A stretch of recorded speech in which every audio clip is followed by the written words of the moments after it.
Hey, I'm Jason. I'm the founder of the Mind Awake app. I'm a lucid dreaming teacher and a certified mindfulness teacher. So I just wanted to do a video on my approach to lucid dreaming, my understanding of the phenomenology, how it works, why it's beneficial to practice, how I approach it in my course material and in my coaching program. So lucid dreaming is awareness of the fact that you're dreaming during a dream. It's that moment when you realize, oh, I'm in a dream right now. Often people think that lucid dreaming means you can control your dream or you can control anything that happens in the dream. But that's not necessarily true. Lucid dreaming is much more about awareness than it is about control. Once you're aware that you're dreaming, once you become lucid, maybe you can control what happens next, maybe you can't. That comes with practice and training and a lot of time spent in the lucid state. There's also a lot of confusion around whether or not you can have lucid dreams in non-REM stages of sleep. So there's different stages of sleep. There's REM sleep, rapid eye movement sleep, otherwise known as dream sleep. Also otherwise known as paradoxical sleep, because at the level of the brain, from a neurological perspective, the brain activity is very, very similar to brain activity while we're awake. So if you're reading the brain waves, it looks like the brain is awake during that stage of sleep, but you're actually asleep, dreaming. This is the stage of sleep where dreams are most vivid and detailed. And from a subjective perspective, they are the most similar to a waking experience. Sometimes they're indistinguishable from waking experiences.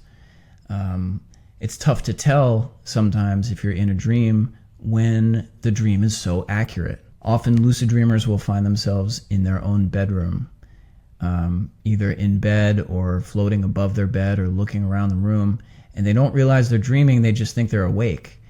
And then something strange will happen or some anomaly will present itself, and they'll realize, oh, I am dreaming.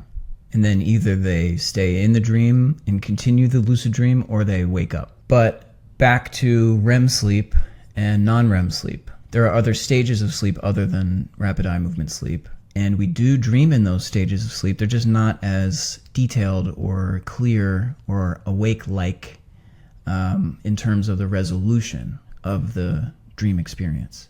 So non-REM sleep dreams tend to be a little bit more abstract, a little bit more like just an idea or a feeling or like a dream-like experience. But those are still technically considered to be dreams. Lucid dreaming is all about awareness, and we can be aware in those other stages of sleep as well. And we can be aware as we're falling asleep during the transition. So as we fall asleep, that transitional state is called the hypnagogic state. And as we wake up, that transitional state out of sleep is called the hypnopompic state. And in both of those states, you can be aware and conscious and technically lucid during a dream in those states. So that's an interesting fact that it took me a while to realize while I was learning lucid dreaming and learning how to teach lucid dreaming. The ability to become lucid or maintain awareness or regain awareness is available to you in all stages of sleep all throughout the night. And hopefully that clarifies what exactly lucid dreaming is. It's not specific to REM sleep, and it's not necessarily about control. People start practicing lucid dreaming, they have the moments of lucidity during REM sleep dreams, and those dreams are very intense and clear and fun and interesting, and probably easiest to stay in the lucid state and have longer moments of lucidity during the dreams. It's easier to understand what's happening when you start learning lucid dreaming if you understand that there's different stages of sleep and different types of dreams, and that you can be lucid in those different stages, simply because that tends to happen and it can be confusing if you don't understand what's going on. And there's another aspect to the lucid dreaming discipline that can make the practice a little bit challenging if you don't understand why it's happening or what to do about it, and that is sleep paralysis. So when we go into REM sleep in particular, we have a natural mechanism in the body that puts us into a state of physical paralysis. The theory for sleep paralysis is that we evolved this trait so that we don't act out our dreams. If the brain or the mind is having an experience of flying, but you're really just laying down sleeping, you don't want your body to act out what the mind is experiencing. So that's why we go into a state of paralysis. We can't move our bodies when we're in REM sleep. And as you start to learn to practice lucidity during sleep, you might become conscious of the fact that your body can't move. And sometimes that's really scary for people. So I teach in the course and in the coaching program how to deal with that. It's basically just a moment of awareness when you're usually not aware. But it's totally harmless. It can't hurt you. It's just that typically you sleep through it. You're not aware that you're unable to move. You're just asleep. But when you become aware, you might become aware that you're not able to move. So there's a transition between waking up kind of in a dream and waking up in a state of sleep paralysis. It doesn't happen often, but sometimes it does happen. Usually when you practice the lucid dreaming techniques, you just have lucid dreams. But it's a harmless kind of side effect that can happen occasionally. So let's talk about dream recall. Now, if you're having lucid dreams but you don't remember those dreams, it's kind of, it can just be kind of a bummer, because you've maybe done a lot of work in order to have those lucid dreams and have those incredible moments, but you don't have any recollection of it and you don't have a record of it in your dream journal. So that's why I recommend you use a dream journal. Write your dreams down, even if you don't have lucid dreams, and even if you don't remember anything, write something down in the morning. And this will build a relationship with that part of your mind that can remember. This practice really is about cultivating and improving relationships with other aspects of your mind that you usually don't pay attention to. So doing certain things consciously, purposefully, will help you bridge that gap between your conscious mind and your subconscious mind. So it's sort of like showing that other part of your mind that you're interested in it, and that other part of your mind will respond eventually. It might not happen the first day, it might not happen the second day, but within the first week or so, you'll be surprised. If you're writing your dreams down or you're using a dream journal every day, you will be surprised at how much you start to remember in a short period of time. And it's kind of amazing how much dream content is going on in the mind when we're not paying attention. And this is another important aspect of lucid dreaming and mindfulness. All this stuff is happening anyway. All we're really doing in this practice is turning towards it and paying closer attention to it. So in mindfulness practice and in meditation, you're basically just observing what the mind is already up to. And so when you observe, you start to see what your mind is like when it's just running on autopilot. Very similar to what the mind is like when it's dreaming and you're not consciously aware during the dreams. It's just default mode. And you start to collect your dreams, you get an account of what your subconscious mind is up to. And this builds familiarity with these deeper aspects of yourself. So anyway, using a dream journal is a really useful, if not the most useful tool in a lucid dreaming practice. So dream journaling is probably an entirely different video, but there are tips and tricks for dream journaling in the Mind Awake app. And I did build a really cool dream journal into the app. So check that out and let me know what you think, how I can improve it. And not everybody likes to use apps or digital journals for their dreams, which is totally understandable. But you do have that option. And I mention all this because my approach to lucid dreaming is a mindfulness-based approach. So it's not just about waking up in your dreams. There's a big difference between mindful living and mindless living. And adding the dream and sleep component to a mindfulness practice, or focusing more specifically on working with your dreams instead of spending hours and hours meditating all day, it can be a very powerful and potent method to tap in and get this insight into your subconscious mind and improve the way that you relate with yourself, and really improve the way you relate with everything in your life. All of your moments exist in your consciousness. So this practice can be incredibly powerful for personal insight, personal growth, improving creativity, working with your imagination deliberately and effectively to pull out really interesting ideas that are going on in your mind anyway that you're just not aware of. You can tap directly into your source of creativity. Dreams are known as the birthplace of creativity.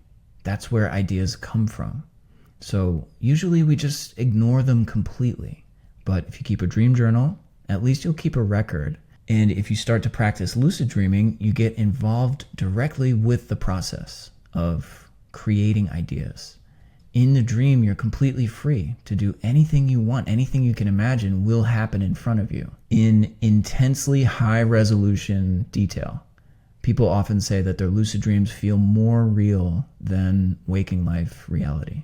And you have access to this state of consciousness. You just have to learn the techniques and do the practices and be pretty consistent. And you will develop this skill set. Just like any other skill, it just takes consistency, repetition, conditioning. And so if you do those things, you will become a skilled lucid dreamer. And you'll get that familiarity with this aspect of your mind that you otherwise just would not know about and you wouldn't have any relationship with. So there are really a lot of different applications for lucid dreaming, or benefits for why you should learn lucid dreaming. And it's not just for self-integration and developing a deeper relationship with yourself. You can use it to rehearse anything that you need to get better at in waking life. If you're training for anything in life, you're definitely dreaming about it too. And if you're not able to have lucid dreams, it's likely that those dreams you're having are stressful.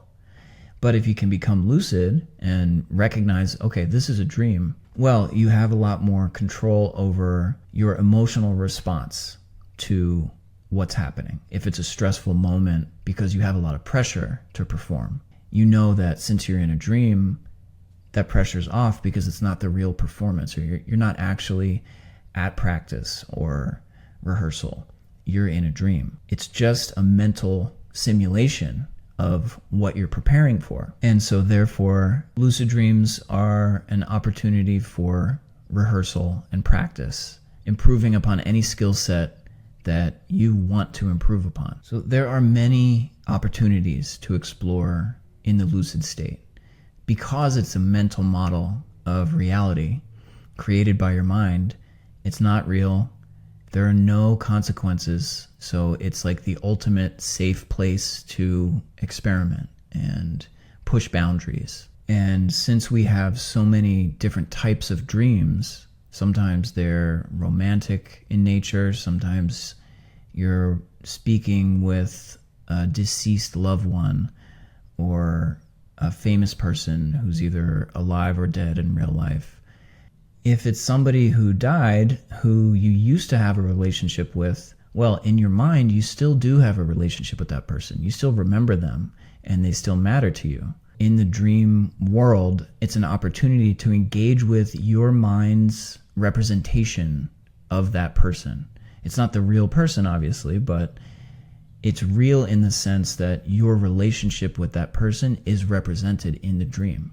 So you can engage with those people, and the experiences you have with them in a lucid dream might change the way you feel about the fact that they died, or maybe before they died, your relationship wasn't as good as you wanted it to be and you wanted to reconcile. These are the kind of breakthroughs that people have when they practice lucid dreaming. They see the person that it hurts when they think about them. They see them in the dream and they can approach them and they can reconcile with them in the dream. And even though they're aware that it's not real, it was just a dream, the experience was so vivid and profound, it felt real enough. And when they wake up, they have a sense of relief and they're no longer burdened by that particular problem. There are many other examples as well where people have tried to improve some kind of relationship in their lucid dream when they couldn't improve it in their waking life. Even if the person is alive and they see that person every day, changing the way you feel in a dream might change the way you feel about them in waking life, and that might be better for your relationship. So these are some of the things that we could explore in the coaching program, or if you reach out, via email or something, we could connect and talk about this stuff. Lucid dreaming can be a very profound way to connect with these aspects of your mind that matter, that are important to you, that you might not realize you have access to, and you might not realize it would be helpful to work with them consciously and deliberately.